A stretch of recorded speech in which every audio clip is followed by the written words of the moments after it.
As a policy decision, we are also saying that out of these 15 billion trees, we want 5 billion trees to be fruit trees. A third to be fruit trees. Your avocados, your mangoes, your guavas, oranges, apples, passion, you name it. So if we were able to have 5 billion of these 15 billion in 10 years as fruit trees, just think of the economy. How much fruit will you be able to export globally? It's amazing, isn't it? So, as Quakers, and I'm one of you, me, I've committed, I'll do my 10 every month. I hope you will do the same. After peace, let me pick on humility. Humility, because leaders in Africa need humility in large doses, especially when leaders refuse to leave power, when their terms expire, or refuse to accept defeat after democratic elections.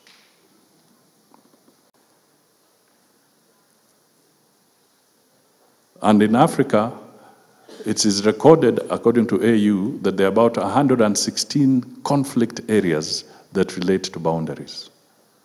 In Kenya, East Africa, there are about, in East Africa, there are about 22. These conflicts cause refugees. In Kenya, we are having a population of refugees of about 670,000.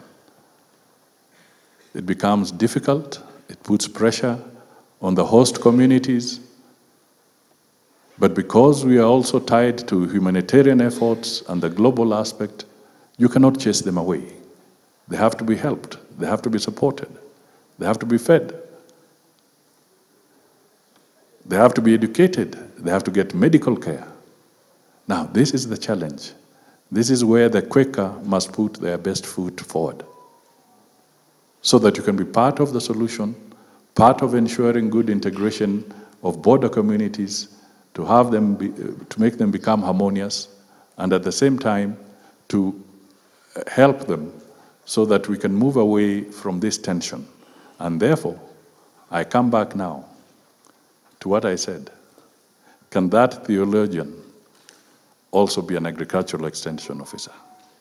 Can that theologian also be a livestock development expert, so that we can help enhance the opportunities of the people who are challenged, and in the process, we will achieve our objective as Quakers, people of Mutembei, people of peace.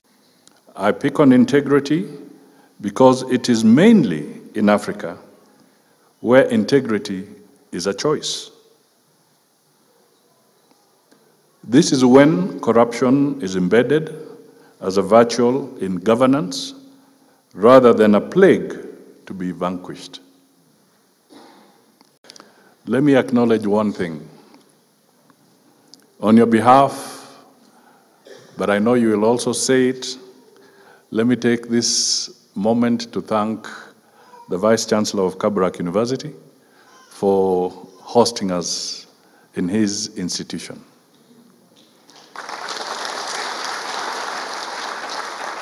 We are deeply touched, we are honored, and a lot of the Kenyans here know that we are here courtesy of the vision of one famous Kenyan in the name of Daniel Toroitich Arap Moi.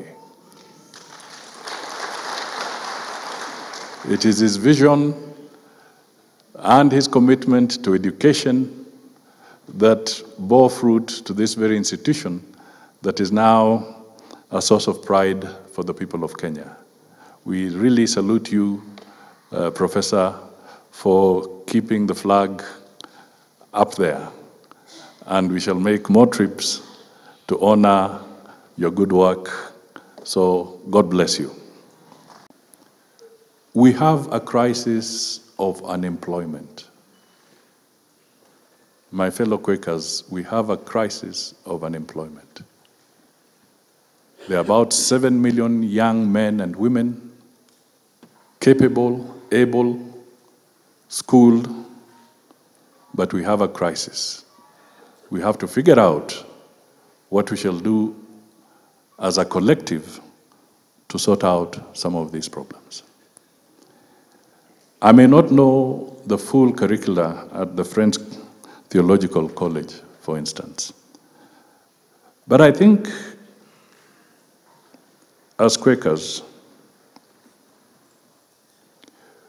we may need to double up the theological component with 1 or 2 other skills, so that that pastor, that preacher, will not just pass the word of God, but will be an extension officer on matters of economy and skilling the congregation that they go to.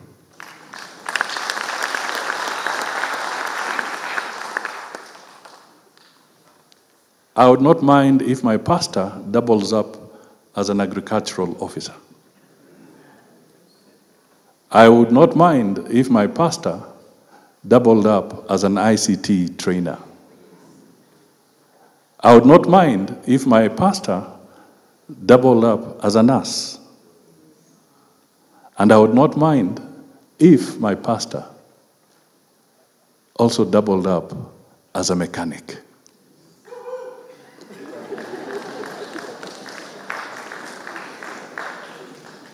So let me convey that message so that we again pull together in trying to deal with this challenge of unemployment.